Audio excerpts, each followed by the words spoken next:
जी।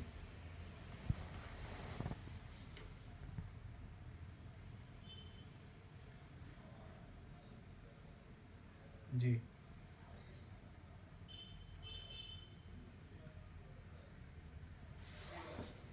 जी।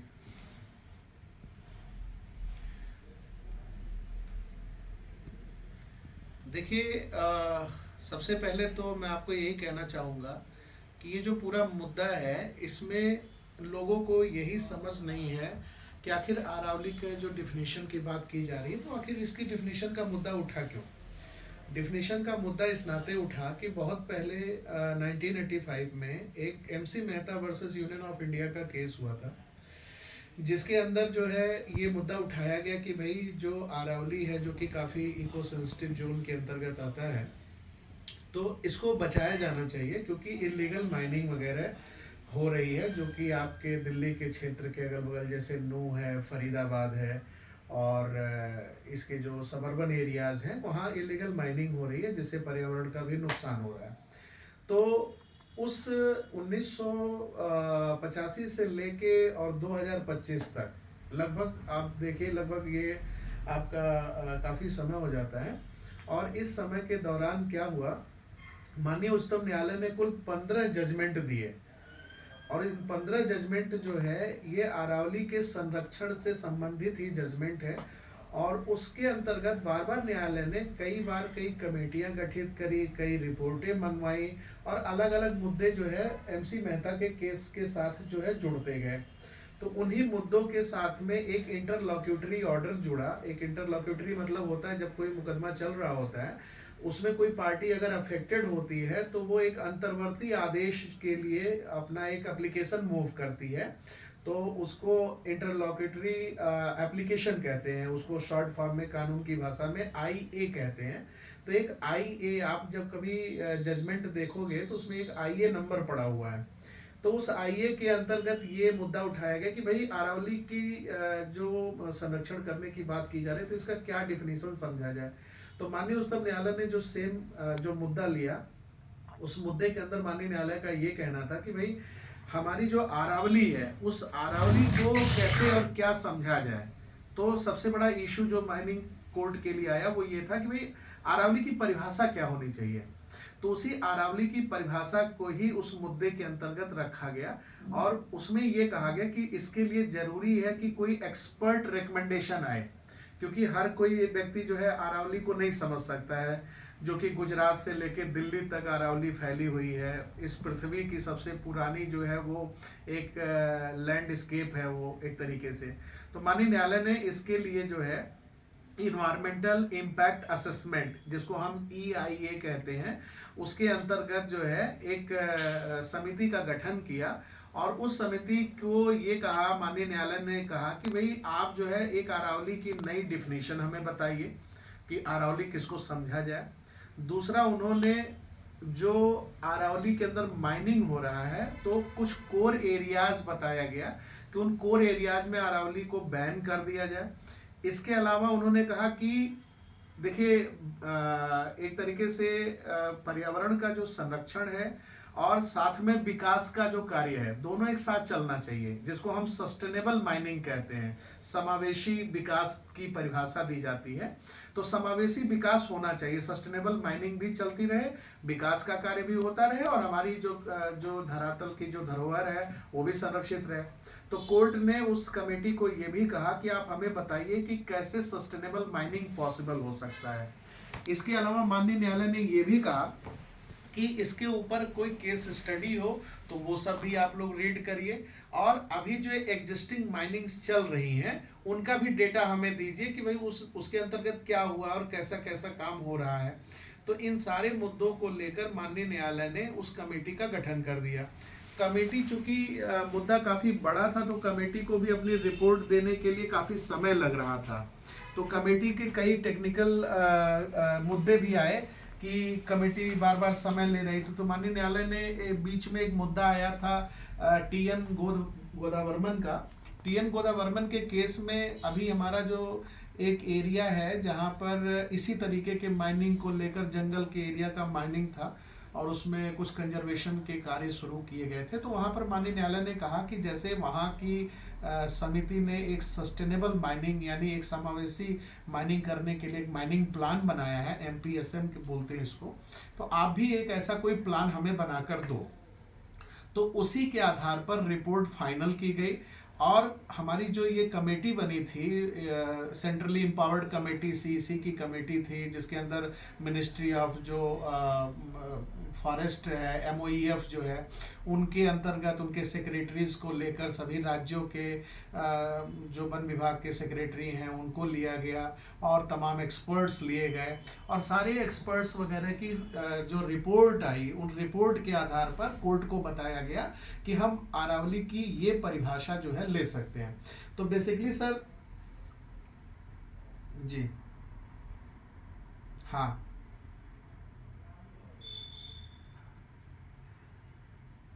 हाँ जी हाँ हाँ जी हाँ जी हाँ, मैं आपको यही बताना चाह रहा था बेसिकली, जो आज सोशल मीडिया के ऊपर जो लोग हैं जो ये बात कहने लग रहे हैं कि भाई अरावली ख़त्म हो जाएगी, 100 मीटर से ऊपर की सारी माइनिंग करके खोद दिया जाएगा, ख़त्म कर दिया जाएगा, तो मैं बड़ा स्पष्ट आपसे कहना चाह रहा हूँ, ये अरावली की परिभाषा जो है वो अरावली को बचाने के लिए आई है, ना कि माइनिंग करवाने के लिए आई है। सबसे बड़ी बात ये, मैं जी मैं वही आपको क्लियर करना चाह रहा हूँ, वही क्लियर करना चाह रहा हूँ। इस परिभाषा के अंतर्गत माननीय न्यायालय ने जो परिभाषा एक्सेप्ट की है, उस परिभाषा के अंतर्गत एक्चुअली दो परिभाषाएं हैं। पहला है अरावली हिल और दूसरा है Aravalli ranges. So there are two definitions actually. एक अरावली जो पहाड़ी, जिसको हम किसको पहाड़ी बोलेंगे, एक वो परिभाषा है, और एक जो है अरावली की रेंज यानी जो श्रेणी है, जिसे श्रृंखला कहते हैं, उसकी भी परिभाषा, जिसकी आपने देखा होगा किसी भी वीडियो के अंदर कोई बात नहीं की गई है। कोई भी यूट्यूबर, कोई भी व्यक्ति अरावली रेंजेस की बात नहीं कर रहा। हर आदमी 100 मीटर की बात का, जैसे वो कहते नहीं कान लेके उड़ गया, तो उसके पीछे पीछे लोग भागना शुरू कर दिए, जजमेंट किसी ने पढ़ा नहीं।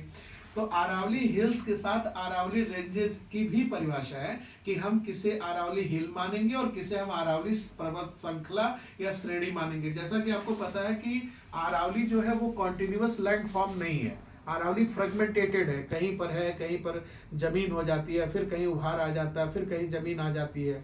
तो इस नाते इसकी परिभाषा को करने में बड़ी समस्या हुई। तो माननीय न्यायालय ने पहली परिभाषा में ये कहा, कोई भी लैंडस्केप, आप दिमाग में ऐसे ध्यान रखिए, कोई पहाड़ी अपने दिमाग में सोचिए, ठीक है, कोई भी लैंडस्केप ऐसा हो जहां पर उसकी ऊंचाई 100 मीटर या उससे ऊपर हो, ठीक है। तो कोई भी जब लैंडस्केप ऐसी होगी या कोई पहाड़ी ऐसी होगी, तो ऐसा तो है कि नहीं कि वो एक दीवार के जैसे 100 मीटर तक ऊपर चली जाएगी। वो नीचे जमीन से निकलनी शुरू हुई होगी, उसका एक ढाल होगा, एक स्लोप होगा, और वो टॉप हिल तक गया होगा, जैसे माउंट आबू की पहाड़ियां हैं या आपके राजस्थान की बहुत सारी पहाड़ियां हैं, ठीक है सर। हाइट चोटी जाएगी पूरी, ठीक है सर। तो इसमें क्या किया जाता है, कॉन्टूर लाइंस होते हैं। कॉन्टूर लाइंस का मतलब होता है कि आप ऐसे समझो पहाड़ी के ऊपर छल्ले डाल दो या चूड़ियां डाल दो, ठीक है, छोटी चूड़ी, बड़ी चूड़ी, बड़ी चूड़ी। तो सबसे लास्ट चूड़ी यानी सबसे लास्ट जो छल्ला है, उसको पहाड़ी जहां जमीन से निकल रही है, जहां वो एकदम फॉर्म में दिख रही है, यहां से पहाड़ी निकल रही है, तो सबसे लास्ट उसका जो बाउंड्री होगी, उस लास्ट बाउंड्री से 500 मीटर एक बफर जोन है।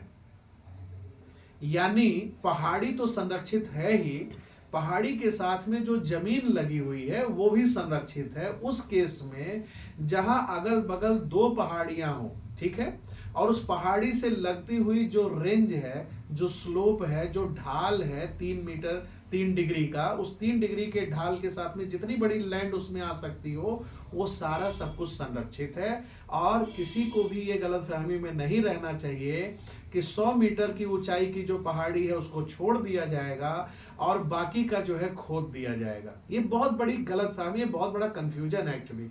ये तो मैं आपको बात बता रहा हूँ, जो कॉन्टूर लाइन है, जिन्होंने कॉन्टूर लाइन के बारे में नहीं समझा है, वो ऐसे समझे कि किसी पहाड़ी का समुद्र तल से जो ऊंचाई बराबरी पर हो सारी तरफ, चारों तरफ पहाड़ी के, उसको हम कॉन्टूर लाइन बोलते हैं। ठीक है सर। तो कॉन्टूर लाइन के लिए सबसे लोवेस्ट कॉन्टूर लाइन को लिया गया है, ना कि हाईएस्ट कॉन्टूर लाइन को लिया गया है। एक सबसे बड़ा जो टेक्निकल पॉइंट है ये है।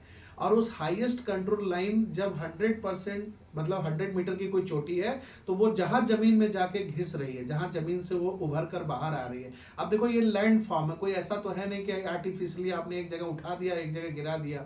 तो सबसे बड़ी बात यह है कि जो एनसर्कलिंग करने की बात की गई है परिभाषा के अंतर्गत, वो अगर कोई दिमाग में अपने फॉर्म कर पा रहा हो, मैं आपको इसका एक रेखा चित्र भी दे दूंगा, वो भी आप इस पे लगा सकते हैं ताकि लोगों को समझ में आए बेसिकली चीज क्या है। तो वो लास्ट कॉन्टूर लाइन से 100 मीटर ऊपर तक की जितनी पहाड़ियां होंगी वो सारी इसके अंदर संरक्षित हैं। प्लस उस पहाड़ी का जो रेंज गया हुआ 3 मीटर की ढलान तक का पूरा रेंज जहां जहां जाएगा वो संरक्षित किया गया है। प्लस इसके अलावा जितना अरावली के अंदर, अरावली भू क्षेत्र के अंदर जितने हमारे राष्ट्रीय पार्क हैं, नेशनल पार्क हैं, और जो वाइल्ड लाइफ सेंचुरी हैं, बहुत बड़ा एरिया है अरावली के अंदर वाइल्ड लाइफ सेंचुरी का और नेशनल पार्क का, दे आर फुल्ली प्रोटेक्टेड। यहां माइनिंग हो ही नहीं सकती, कंप्लीटली बैंड है सर, कंप्लीटली बैंड है। दूसरा प्लस प्लस टाइगर रिजर्व और wild life corridor. Wild life corridor जब हम कहते हैं सर, तो ऐसे समझिए जहां से पशुओं का पहाड़ी से उतर कर आना जाना होता है वो कॉरिडोर कहा जाता है। जैसे मान लीजिए कोई बड़ी पहाड़ी है, उसके पीछे अगल बगल कोई छोटी पहाड़ी है, और वहां अमूमन पानी पीने के लिए या अपने प्रजनन क्रिया के लिए पशु आते जाते हो, जंगली पशु, तो उसको हम वाइल्ड लाइफ कॉरिडोर्स कहते हैं। जैसे अभी आपने देखा होगा हाथी जो है वो मर गए, 120 के करीब में कितने हाथी मर गए हमारे उधर असम के अंदर, है ना, 5 मर गए, 20 घायल हो गए, ऐसे वहां से गुजर रहे थे। तो जो पशुओं के आने जाने की प्रवृत्ति होती है उस एरिया को भी संरक्षण में लिया गया है। अब जाहिर सी बात है, पशु जब पहाड़ी से उतरेगा, कोई भी जानवर पहाड़ी से उतरेगा, तो वो जमीन पर चलकर जाएगा, छोटी मोटी पहाड़ियों से होकर जाएगा, वो उस कॉरिडोर के अंदर आ जाएगा, तो वो कॉरिडोर 100% प्रोटेक्टेड है।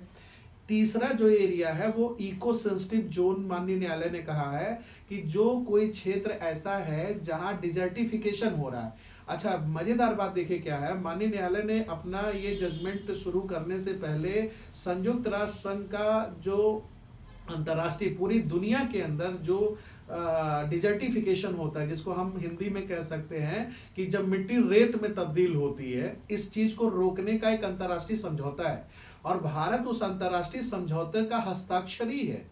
और उस हस्ताक्षर को भी माननीय न्यायालय ने इस कोर्ट के अंदर, इस जजमेंट के अंदर कंप्लीट किया है कि ये भी इसमें होना चाहिए।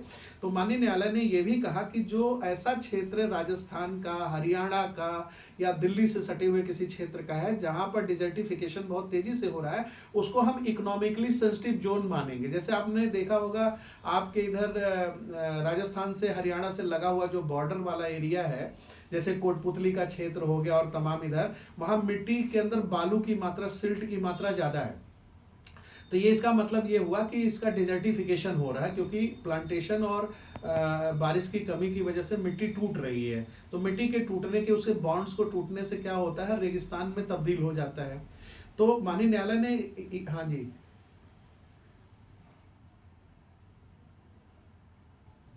हाँ जी, अभी आप अभी मेरी बात सुनते जाइए, तब आपको समझ में आएगा कितना बड़ा एरिया माननीय न्यायालय ने प्रोटेक्ट किया है। और ये जो अनपढ़ जाहिल गंवार लोग हैं, जिनको जजमेंट्स के बारे में और माननीय न्यायालय के निर्णयों के बारे में नहीं पता होता है, वो लोग इसी तरीके से बात करते हैं, क्योंकि उन्होंने क्या करना है, उन्होंने तो बस 4 बात सुन ली और वो टिप ऑफ आइसबर्ग की तरह ऊपर थोड़ा सा बर्फ देख लिया और उसी को लेके वो भागने लगे। तो मैंने आपको सबसे पहले बताया कि अरावली के अंदर आने वाला जितना भी नेशनल पार्क है, वाइल्ड लाइफ सेंचुरी है, ये सारे प्रोटेक्टेड है।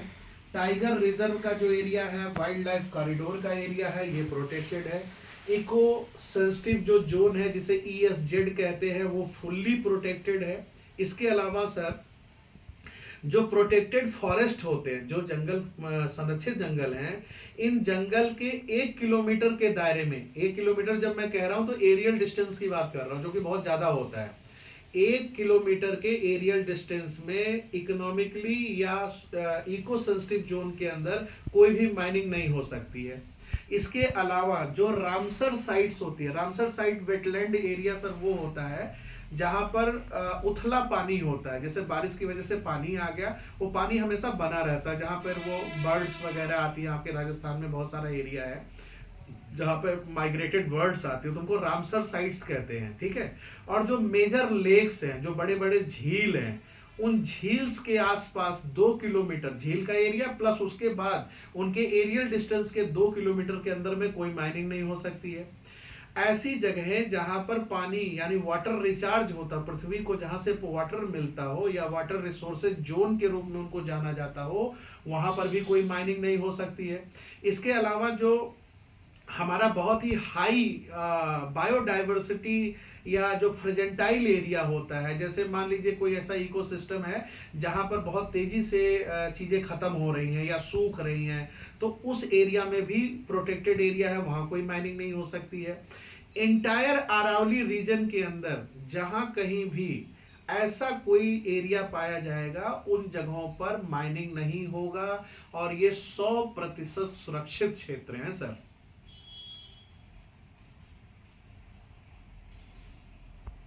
हाँ जी, हाँ जी, हाँ जी।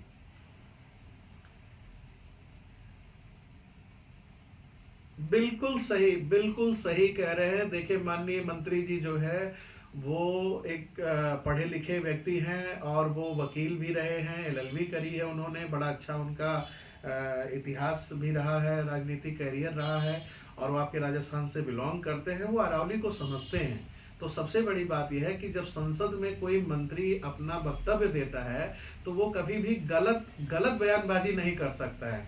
ये तो आपको पता ही होगा, संसद में चीजें रिकॉर्ड होती हैं, आने वाली पुश्तें भी उस चीज को सुन सकती हैं, समझ सकती हैं। तो एक मंत्री जब कह रहा है संसद के अंदर, तो गलत बयानबाजी तो करेगा नहीं, और वो जजमेंट को अच्छा समझते हैं, जजमेंट को उन्होंने पढ़ा।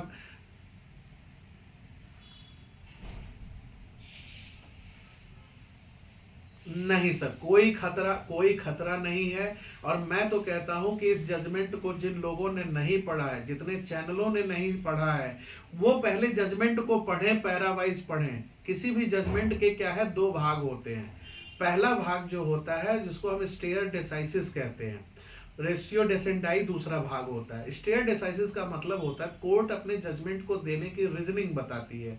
तो अगर आप देखोगे तो पैरा 38 तक, जजमेंट के पैरा 1 से लेके 38 तक जो पैरा दिया गया है, वो स्टेयर डेसाइसिस है। स्टेयर डेसाइसिस का मतलब हो गया, न्यायालय ने पूरा इतिहास बताया कि कैसे कैसे ये मुद्दे उठे, उस पर कब कब समितियां बनी, और जो 2010 के अंदर जो है एफएसआई यानी फॉरेस्ट सर्वे ऑफ इंडिया की जो रिपोर्ट आई थी, उसमें जो अरावली की परिभाषा थी, उसमें क्या हुआ था, उसमें क्या परिभाषा दी गई। फिर जो हमने कमेटी बनाई, उसने भी ये कहा कि उस परिभाषा को लेने में कोई समस्या नहीं है, तो हम उस परिभाषा को इसमें अडॉप्ट कर रहे हैं अपने परिभाषा में, नई परिभाषा में। तो ये जो पैरा 1 से लेके 38 तक के पैराग्राफ है, ये माननीय न्यायालय ने एक तरीके से बताया है कि क्या इतिहास रहा है। फिर पैरा 39 से लेके लास्ट पैरा तक आप देखोगे तो माननीय न्यायालय ने रेस्ट्रिक्शंस बताए हैं, माननीय न्यायालय ने परिभाषा को स्वीकार किया है, माननीय न्यायालय ने अरावली को संरक्षित करने के अपने निर्णय को भी उसमें बताया है कि कैसे कैसे करेगा। और जो सबसे अच्छी बात माननीय न्यायालय ने किया है वो ये है सर, एक mining plan for sustainable mining MPSM बनाने की बात की गई है। माननीय न्यायालय ने 6 महीने का समय दिया है और कहा है कि आप ये बताइए कि कैसे माइनिंग हो सकती है और सस्टेनेबिलिटी को हम कैसे मेंटेन कर सकते हैं। उसमें एक स्कोप ऑफ वर्क दिया गया है कि वो कैसे कैसे 6 महीने के समय के अंदर दिल्ली से लेके गुजरात तक पूरी अरावली की जो है साइंटिफिक मैपिंग की जाएगी, और जहां कहीं भी उस रिपोर्ट के अंदर ये कह दिया जाएगा कि यहाँ पर माइनिंग नहीं हो सकती है, जिसमें ऊंचाई और निचाई की कोई बात ही नहीं है।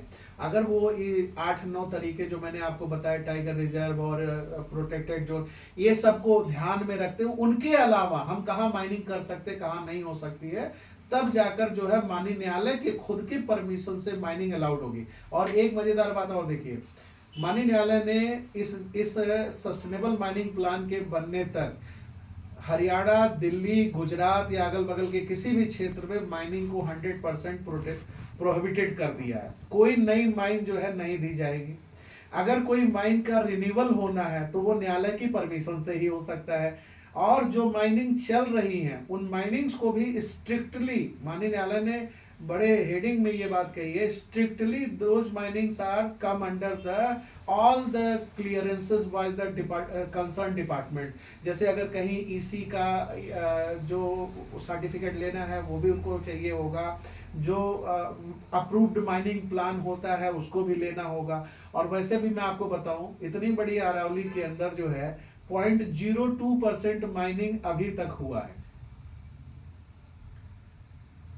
अभी तक जो माइनिंग हुई है, हाँ, वैध तौर पर जो माइनिंग है वो 0.02% की माइनिंग है हरियाणा राज्य के अंदर, राजस्थान राज्य के अंदर। तो सबसे बड़ी बात है, जब किसी के पास डेटा नहीं होता और बिना डेटा के जब लोग बात करते हैं ना, तो यहां पर समस्या खड़ी हो जाती है।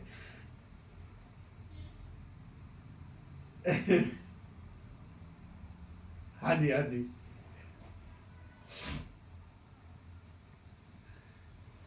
हाँ हाँ, हाँ जी, हाँ जी, हाँ जी, हाँ जी,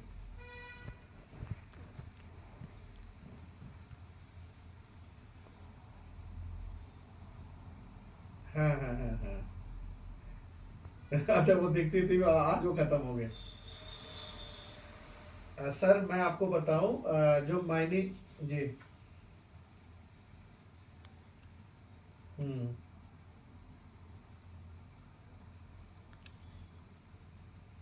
जी जी जी जी,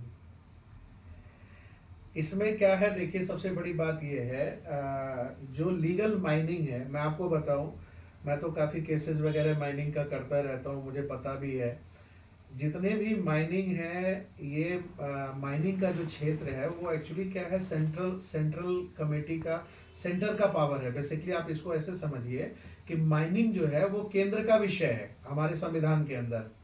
फिर उसमें क्या है, जो हमारा 1957 का कानून है खदान को लेकर, उस कानून की धारा 23C के अंतर्गत और धारा 15 के अंतर्गत ये पावर जो है राज्यों को दी गई है कि वो अपने अपने क्षेत्र के अंदर मिनरल माइनिंग और मेजर माइनिंग के अंतर्गत काम करवा सकते हैं, ठीक है।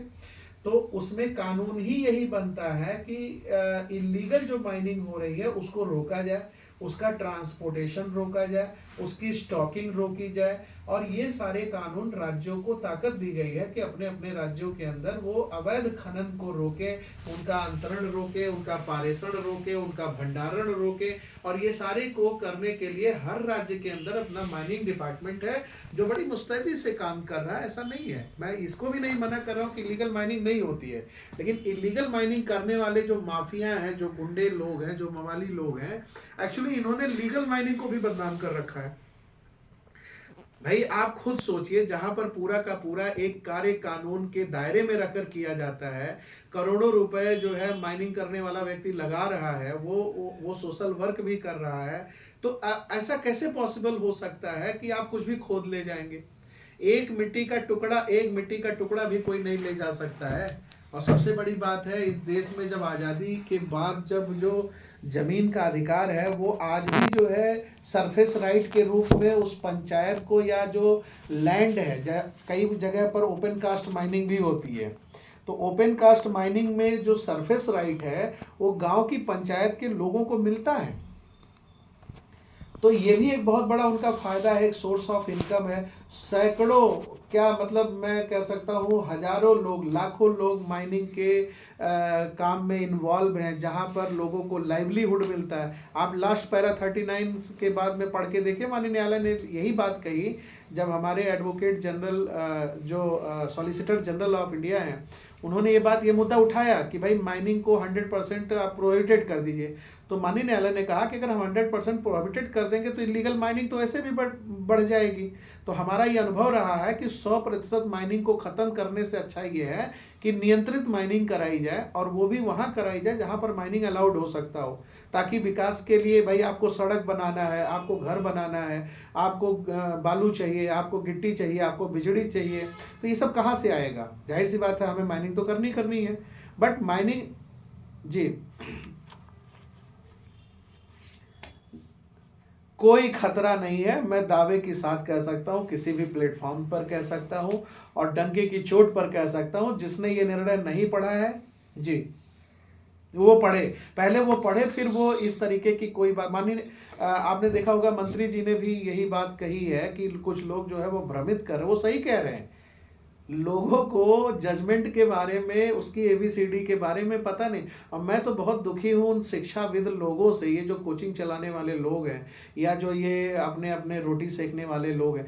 आप देखो हर कोई जो है इसका माननीय न्यायालय का निर्णय जो है उसके किसी टुकड़े का निर्णय का कोई पार्ट उठाकर और वो दिखा रहा है, बच्चों को भ्रमित कर रहे हैं, लोगों को आंदोलित कर रहे हैं। अरे भाई आप पहले जजमेंट पढ़िए ना, आप जजमेंट पढ़िए, उसके बाद खुली डिबेट करिए, खुले मंच से डिबेट करिए। और आप खुद सोचिए, भारतीय संविधान का, भारत की धरती का, भारत के लोगों की सबसे बड़ी संरक्षिका तो हमारी माननीय उच्चतम न्यायालय है। He is the custodian of the Indian constitution. जब कस्टोडियन है तो वो ऐसा निर्णय कैसे दे सकते हैं कि जहां पर हमारी एक इकोसिस्टम, जो हमारी इस पृथ्वी की एक पहचान है, उसको खत्म कर दिया जाए। तो ये तो मैं तो सरे सर से बताऊं आपको, ये कंटेम्प्ट ऑफ कोर्ट है। माननीय न्यायालय के निर्णय को गलत ढंग से पेश करना यह अपराध है। This is the contempt of court. ऐसे लोगों के ऊपर तो एफआईआर होनी चाहिए, इनको जेल में डालने का काम किया जाना चाहिए। लोगों को भ्रमित कर रहे हैं लोग।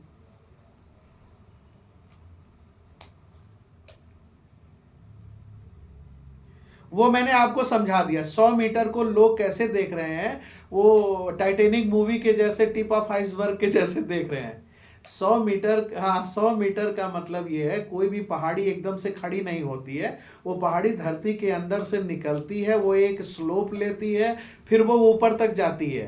तो जहां से वो धरती पर निकल रही, पृथ्वी से जहां मिट्टी से वो निकल रही है, वो सबसे उसका बॉर्डर लाइन है। उस बॉर्डर लाइन को एनसर्कल करिए, उसके चारों तरफ एक गोला खींचिए, ठीक है। उस गोले से लेकर और ऊंचाई 100 मीटर तक की पूरी जो वो जो लैंडस्केप है, दैट वाज प्रोटेक्टेड, वो संरक्षित है। ठीक है सर, वहां एक भी रोड़ा आप नहीं उठा सकते। दूसरा, अगर दो ऐसी कोई जो डिफिनीशन है, ऐसे 100 मीटर की ऊंचाइयों की अगर दो कहीं दूरी पर भी हैं, तो उनके बीच में आधा किलोमीटर मतलब 500 मीटर का जो बफर जोन बनाया गया है, अगर उसके अंदर एग्रीकल्चरल लैंड भी आ जाता है, कोई लैंड मास आ जाता है, दैट इज ऑल्सो प्रोटेक्टेड, वो भी संरक्षित है, वहां भी आप माइनिंग नहीं कर सकते हैं। जी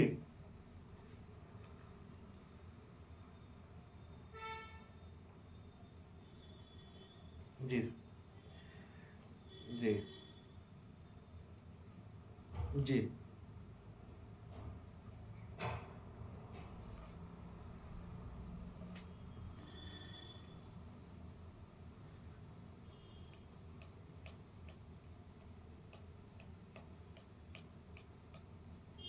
जी जी, बहुत बहुत धन्यवाद।